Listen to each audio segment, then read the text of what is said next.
The following video is brought to you by our co-sponsor, Americans for Prosperity.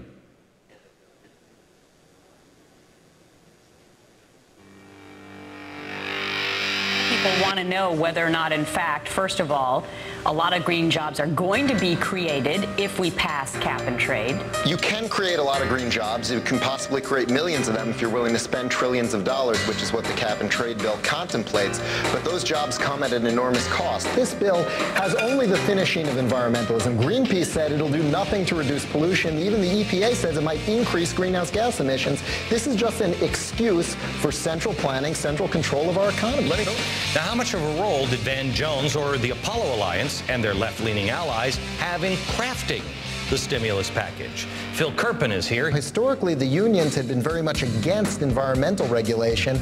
The insight here with Apollo and Van Jones and so on is that if you raid the U.S. Treasury and you take all this money and use it to subsidize these so-called green jobs, make them union jobs, give money to the social justice street organizers and so on, you can get every one of these leftist constituencies on the same side with taxpayers on the other side, and they can loot the U.S. Treasury in order to support all of their friends. Phil, how are you? Good to see you. I wanted to bring you here because I want to show you what's on the other side of the board, and I need you to help draw this together because I think this is stunning. We have Van Jones. We tied him yesterday, tied him together with right directly to Obama and right directly to the Apollo Alliance. Phil Kerpen with Americans for Prosperity joins us. Phil, first of all, you were the one who broke the Van Jones story on Fox News. Van Jones, President Obama's so-called green job czar, quit his post last weekend. Jones was supposed to help shape and implement job-generating climate policy.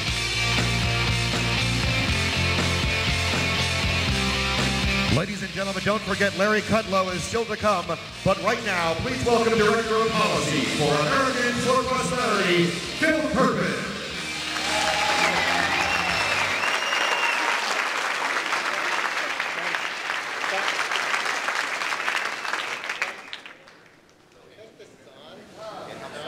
Not on. They won't let me wander the stage. All right. Thanks for staying in your chairs. I know we're running late, and I know we definitely want to get to Larry Kudlow. I'm really excited. He's one of my heroes, so I'll try to be brief. In the past year, we've seen our system, the American system, the free market, economic and political system that we know, change in dramatic ways that I thought we would never see. In the past year, we saw the government take over our banks, take over large insurers like AIG, and take over the auto industry. And we now face 4 more massive government takeovers, in my view, that we must defeat. And those are takeovers of energy, with green jobs and cap and trade and everything else there, of healthcare, of the workplace, and of the internet. And I'm going to talk about all 4.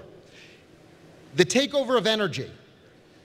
Van Jones was the most outspoken proponent of central economic planning in the name of green jobs. And he even said, this is consistent with my original ideology of communism. I've simply rejected those radical means, but I still want to achieve the same radical ends. He said that green jobs will be a kernel of resistance within capitalism that we can use to take down the whole system.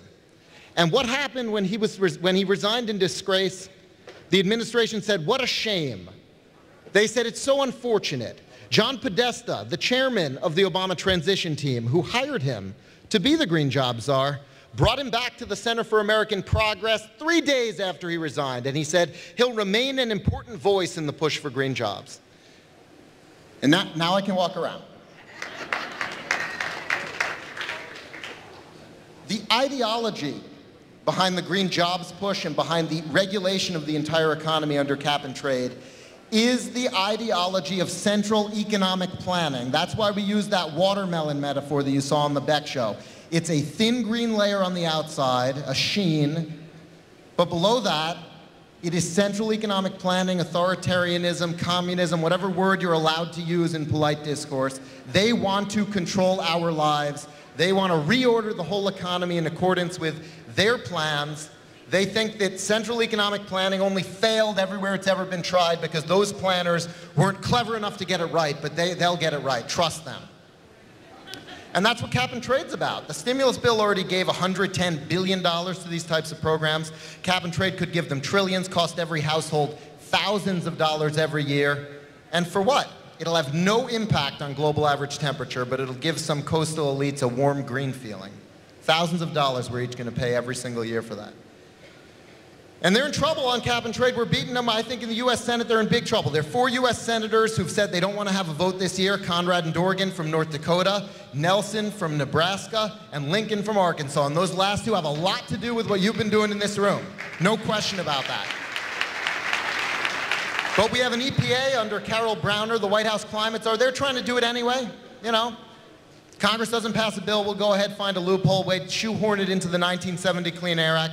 So keep the pressure on all the time. We need to watch everything they're doing. Healthcare you've heard a lot about, but I just want to say when public option comes out, don't stop fighting, because the rest of that bill is still a disaster. They'll still end up controlling everything. Remember, what the intention is, what they want at the end of the day is more important than the details in any given bill.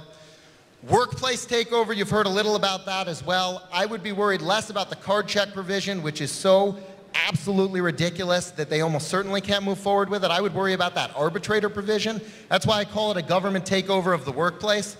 They want a federally appointed arbitrator from the Obama administration to come in and write your contract, determine wages, benefits, working conditions, everything. Tell me that's not central economic planning. And finally, I want to talk about a government takeover of the internet, because frankly, if we lose the internet, we can't win any of these other fights. That's how we're organizing, that's how we get the message out, that's how we can get stories out that the mainstream media doesn't want out. And they ignored Van Jones, except for Fox, talk radio, and the internet. It wasn't in the New York Times. The first story on Van Jones in the New York Times was the day after he resigned. Their readers must have been very confused who this guy they never heard of was and why he resigned. I don't know. But if we lose the internet, we've lost it all in my game. So, internet regulation, the czar in charge of this one is Susan Crawford. She said the internet should be run like a public utility. The government should just regulate it, and if that destroys all private investment, that's fine. We'll just use taxpayer dollars, and the government can run the network just as efficiently as they run a highway. No, this is what these people believe, and the major proponent of internet regulation outside the administration is a gentleman named Robert McChesney at a group called Free Press. He's an avowed Marxist, and he said in a recent interview with a socialist website that network neutrality regulation, regulation of the internet, is a precondition for the socialist revolution. So folks, if you want that socialist revolution to come, make sure you go out there and fight for internet regulation. I've heard it's very important for that. But these are the threats that we face. These are the threats that we face. They seem enormous. But over the past few months, we've seen the American people wake up in a way that we have not seen in decades. And I am optimistic. I am energized. I feel that we will win these fights because the elites have one problem in every single one of these fights. The elites are always outnumbered. The people are always more numerous than the elites. That's the nature of elitism versus populism.